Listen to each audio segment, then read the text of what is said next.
Curry's got the rebound up ahead for LBJ. LeBron is literally one against their entire team right now. And he'll shoot a three. No other Laker got past the logo. I really don't know how to feel about this current Los Angeles Lakers team anymore. Every time I'm high on them, they let me down. And every time I'm low on them, I feel like they do just enough to pull me back in, to keep me wanting more.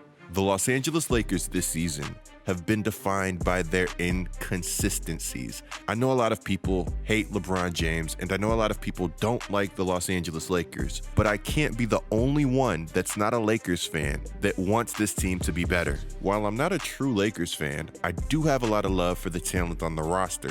I like LeBron James, I like Carmelo Anthony, I like Russell Westbrook. And Pelicans fans are going to hate me for this one, but I also still have a lot of love for Anthony Davis, regardless of how he left my favorite team. Seriously, man, what made this guy want to wear a That's All Folks shirt? What did we do to you?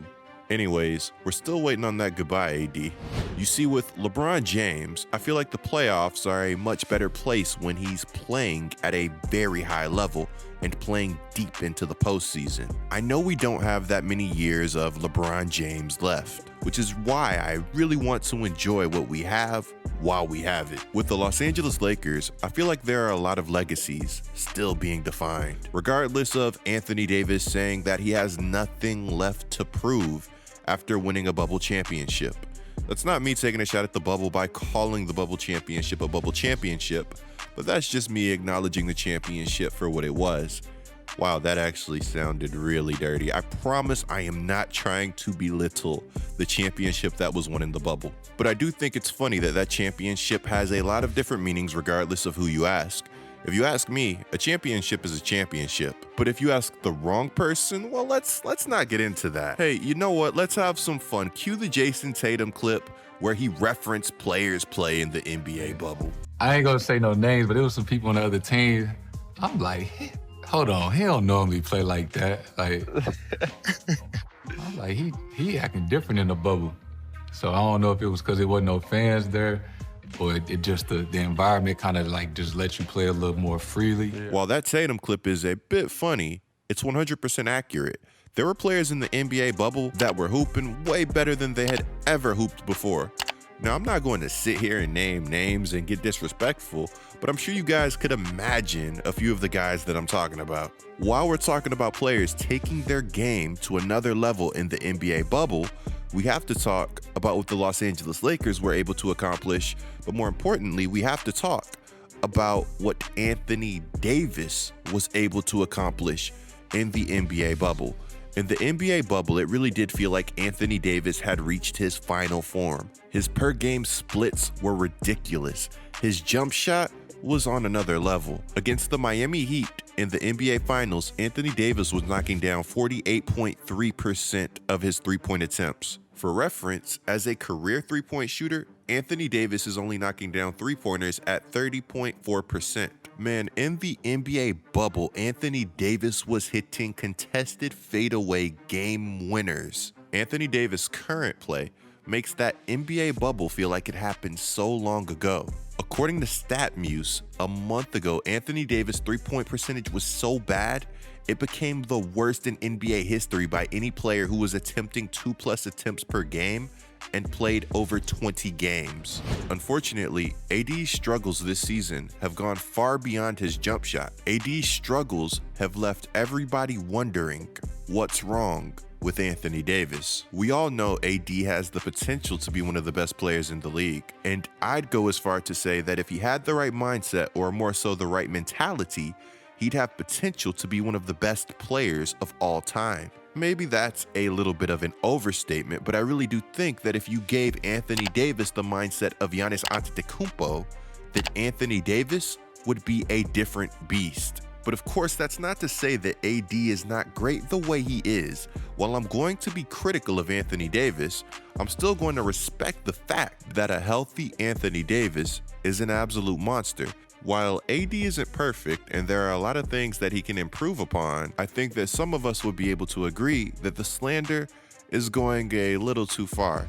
But hey, maybe not when you consider that we are starting to see things like this happen on a nightly basis. As they have the toughest schedule remaining over the last 3 quarters of the season. Karl Anthony Towns going in, Karl Anthony Towns is one of the most skilled big men in the league, and while there's no shame in getting scored on by Cat, I do feel like you have to offer more resistance than Anthony Davis did on this play. Anthony Davis is supposed to be one of the best shot blockers in the league. Beyond being just one of the best shot blockers, Anthony Davis is also supposed to be a very good post defender and the anchor for the Los Angeles Lakers defense. And unfortunately, with some of the losses and additions this past offseason to the Lakers roster, we know that this Lakers team needs an anchor more than ever. Lakers fans, you can be honest. How much do you miss Alex Caruso? More importantly, how much does this Lakers roster miss Alex Caruso? Sometimes it feels like there's nobody on the court for the Lakers that is playing with any defensive intensity or any energy. You need guys like Duke Jr., like Alex Caruso on your roster. These guys might not get all of the stats and they might not get all of the love, but what they bring goes far beyond any box score. Unfortunately, in one of my recent videos, I gassed up THT. I say unfortunately because THT has been one of the more inconsistent players for the Los Angeles Lakers this season. THT is one of those guys where the talent is there. It just all has to come together. Versus the Phoenix Suns, THT was flat out horrific on the offensive side of the basketball. He was 1 of 13 from the field and he was 0 of 8 from the three-point line. Watching this game live was a little surreal because you could see the hesitation from THT and you could also see his confidence going down as he became colder. It's really crazy the type of season that THT has been having. According to Pickup Hoop, THT is 23 for 100 outside of the restricted area. For the Lakers, a common theme this season has been spacing. It's hard to space the floor when your guys are not knocking down shots. Can you guys believe that people are already trying to scapegoat Isaiah Thomas? I get he was 1 of 11 from the field and 0 of 6 from 3, but I don't think the 10-day guy is the guy to blame. That being said, the Los Angeles Lakers need players to knock down shots and they need spacing. This season, we've seen the Los Angeles Lakers put LeBron James at center in the name of spacing and in the name of not having any better options on their roster. As bad as people believe that Anthony Davis has been, when he went down, my first thought for the Los Angeles Lakers was, who is going to fill that void? Is there anybody on the roster that can come close to replacing what Anthony Davis brought, even in a limited capacity?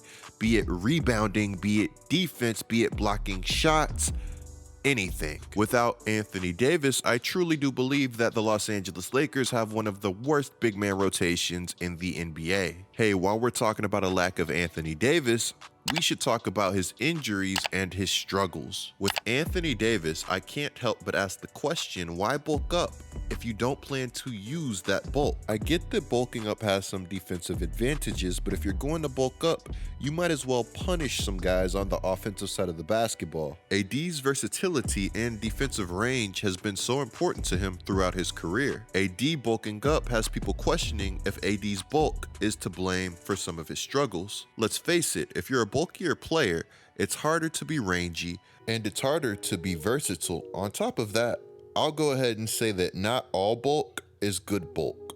Serious question. Do you guys think that Kevin Durant bulking up would have made him a much better basketball player? Now, I'm not comparing Kevin Durant to Anthony Davis in any way, shape, or form. I'm just genuinely curious because it's crazy that once upon a time, Kevin Durant wasn't going to be good at the game of basketball because he couldn't bench 185 pounds or something like that. I'm not making this up. This was a real story and a real narrative. To get back to Anthony Davis, while AD bulking up hasn't had the impact that I would expect it to have for Anthony Davis, I can't say that AD's deficiencies this season are just due to his added weight. Beyond AD bulking up, as I stated earlier in the video, the it factor just has not been there for him. Shots that AD would close out on or contest, even block, he's letting go.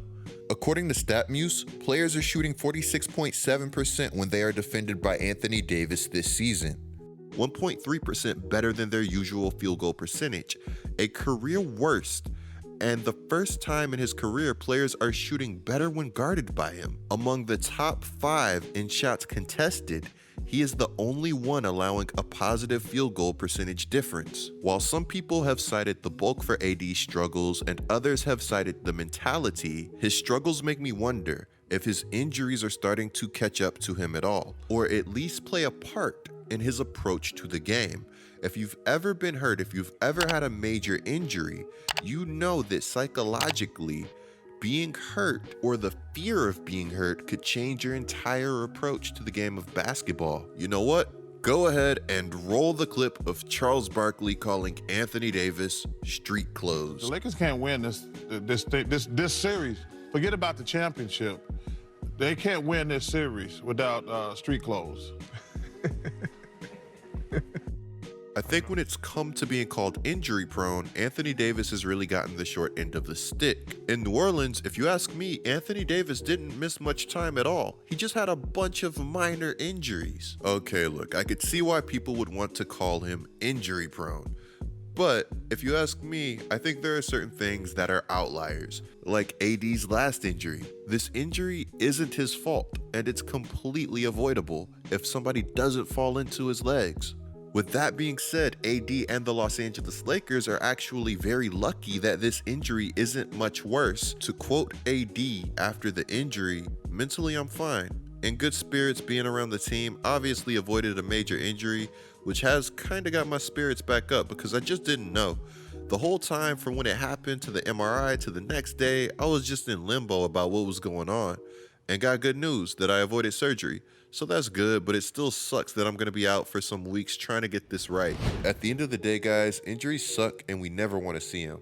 I'm not going to say that Anthony Davis is going to come back dominating, but just give him a chance to get things right. We're talking about a star player that's been quote unquote playing bad, averaging 23.3 points per game, 9.9 rebounds per game, on 52% from the field. New Orleans Anthony Davis, I know you're in there somewhere, and we're gonna find you. Clicking the video on the screen right now is a great way to support my channel. I'm GETLIKECOOP, bringing you guys the scoop until our next upload.